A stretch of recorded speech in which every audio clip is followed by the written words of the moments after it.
Good afternoon, everyone. This is Christy from Ahn Co. It's Thursday, October 25th. I'm going to go over the markets for the day. We got export sales this morning, and it was not what the market wanted to see. Very depressing export sales. This is the second time in a row now. Last week were very poor as well. Bottom end of the range to below expectations across the board, and you really just continued to bleed throughout the day. So started on a weaker note.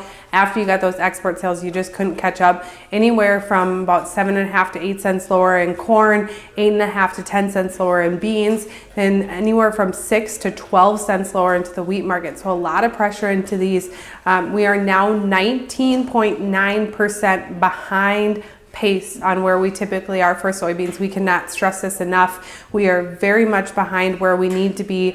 We are front end loaded on beans, and the fact that we are just not getting the sales we need, that is going to set us back drastically. When we are 16% behind pace, that's 330 million bushels that soybeans needed to make up ground on, and now we are 20% behind pace. So really you add that up and you could be looking at well over 1 billion bushel carryout if we do not get some business here to buy our soybeans. You're seeing it on the basis level. It's very ugly when you look at that. So now you've pushed these markets below some support lines, and you're kind of in a mid zone of where your next support line comes in. It's about 5 cents away in corn, 5 to 6 cents away in corn, and it's quite a bit lower when you look at beans now that you've broke that area. So we'll be watching those very closely, but then the pressure kind of spilt from grains over to the meat market. So live cattle down $1.27.5, feeders down almost $2, lean hogs mixed.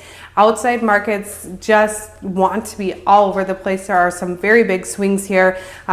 Everything was in the green, unlike the rest of the commodities. So crude, US dollar, and Dow market all higher. Dow was actually up 400 points at one point.